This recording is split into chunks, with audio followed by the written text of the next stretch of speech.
was quick, effortlessly avoiding my bullets, as if they were mere insects buzzing in the night. In my pursuit of some game, I had become the hunted.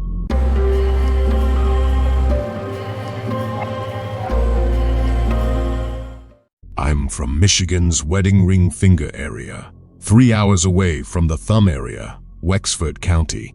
It was August of 1967, and I was on my way to my annual hunting trip. As usual, I invited my friend Noah, but he fell sick. I guessed it was a common cold or something. But I wasn't gonna cancel the trip that feeds my family damn near the whole winter. So I decided to go alone, and maybe I would find someone else on the way there.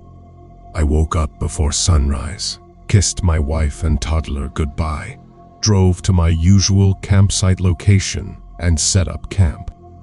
After everything was set up, I used my honey bucket and headed out for my first trophy. As I entered the damn forest, a creepy feeling washed over me. More than the usual feeling of danger, but I was alone, so I felt it was natural. It was like Mother Nature herself didn't want me there, or was giving me a sign. The ground was covered in a thin layer of dead leaves and branches, making every step a crunchy symphony of nature's leftovers. As I ventured deeper into the woods, all civilization's noises faded. All I could hear was the rustling of my boots and the occasional chirping of birds. The silence was heavy, like a pregnant pause. It was like the forest was holding its breath, waiting for something. That's when I could sense it watching me, lurking in the shadows, its elusive and sinister presence. The legends spoke of a creature that walked on 2 legs like a man but possessed the heart of a beast, the Dogman. People whispered its name, their tales filled with horror and despair. At first, I thought it was all bullcrap, campsite horror stories. And now, as I write this account, I can no longer deny its existence. I have come face to face with the embodiment of terror itself. It began innocently enough. I was a seasoned hunter, seeking meat for winter in the dense, untouched forests. News of strange sightings had reached my ears, an abomination that defied explanation. The Dogman, they called it. A creature with the head of a canine and the body of a man. Skeptical, I journeyed forward. The air grew colder and stagnant. The silence was deafening, broken only by the soft rustle of leaves beneath my boots. Fear chewed at my insides, but the thrill of the unknown pushed me forward. Before I knew it, that day turned into night. I tried going back to camp, but the walk seemed like an eternal torment. It was like my mind was telling me to go in the right direction, but my internal compass was telling me not to go that way. The forest's grip on my psyche tightened with each passing hour. My senses were heightened, attuned to the faintest sound, a twig snapping, a distant growl. I knew a predator was near, but I couldn't fathom its intentions. The malice pouring into the atmosphere delivered the fear that gave you goosebumps. It was on that clear night that it revealed itself to me, eyes glinting like shards of amber, teeth bared in a twisted smirk as it emerged from the darkness. Its body was both human and canine, a grotesque fusion that defied all reason. It was about 12 feet high and had long hands. By my estimate, it must have been 20 inches long, including the claws. A big wolf dog head the size of my nightstand. It was looking at me as if it was enjoying me being terrified.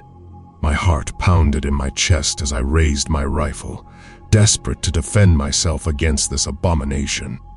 But the Dogman was quick, effortlessly avoiding my bullets as if they were mere insects buzzing in the night.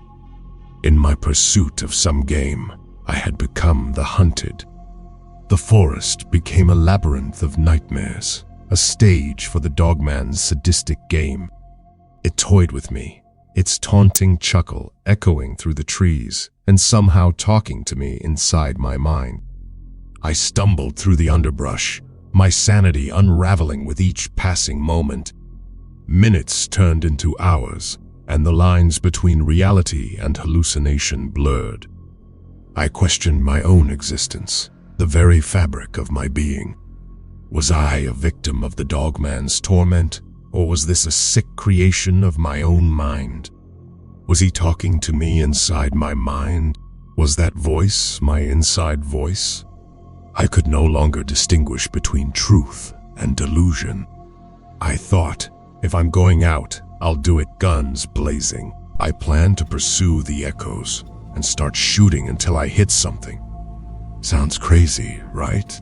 But just as I teetered on the edge of madness, a blinding light pierced through the night, accompanied by the thunderous roar of helicopters and military vehicles. As displayed in the logo I first saw in one of the vehicles, the government had arrived. I hid in a nearby bush. Men in black suits and armed guards swarmed the forest, their presence imposing and authoritative. They were there to capture this Dogman, and their intent was clear. They came to contain their creation. The legends were confirmed. The Dogman was a product of their twisted experiments. More than 30 agents surrounded it with tranq guns, all shot simultaneously. It was probably enough to take down a pride of lions. Finally, the thing went down after almost taking out several agents. I could not believe what I was watching, straight out of a fiction book. As the chaos unfolded, I overheard a whispered conversation between two government agents. One said this is what happens when you use a convict for experimental enhancement. A condemned soul for the human trials that led to the creation of this beast. My blood ran cold as I realized the extent of their monstrous deeds. They created this abomination for military purposes, and they intended to bring it back to their facility. They captured the Dogman, tranquilizing it and loading it onto a military-grade container. They attached it to a helicopter and took off. It seemed like they were going northwest, so my guess was the Calumet Air Force Station, the creepy base in the middle of nowhere. The forest fell silent once again, but the weight of their sinister actions hung heavy in the air. I stood there, a witness to the convergence of horror and government scheme. At that moment, the world shifted. The legends and nightmares merged into a twisted reality. The Dogman, a creature born of desperation and inhuman experimentation, was now in the hands of those who would wield it as a weapon.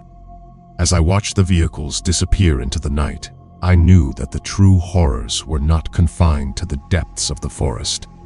With its insidious agenda, the government had unraveled the very fabric of humanity, sacrificing lives and unleashing abominations upon an unsuspecting world.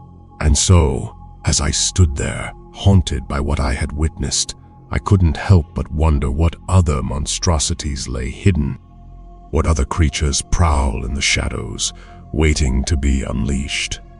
Suddenly, I heard some footsteps, and all I remember was I blacked out. I woke up at my campsite with a massive headache and over a dozen empty beer cans. I wondered what happened that night as I picked up my things to return home, empty-handed and full of horrific memories. Weeks after that night, we had a tinted black car suspiciously parked down the street. I was audited by the IRS, and my hunting license was suspended that year for illicit actions on my behalf, and my damn near empty bank account was frozen for investigational purposes. Years later, all calmed down, and I returned to my good old life, hoping to forget this horrendous incident that never happened, right? The Dogman might have been just the beginning, a reminder that true horror is not always a figment of our imagination, but often a creation of our own making. I always ponder why I had so many beer cans, when I only took the bottle I always take. 4 Roses, Bourbon. If you watch this entire video, I appreciate your commitment. So you better appreciate mine. So hit that freaking like button before leaving. Anyways, thanks for watching. And keep watching while they're watching you.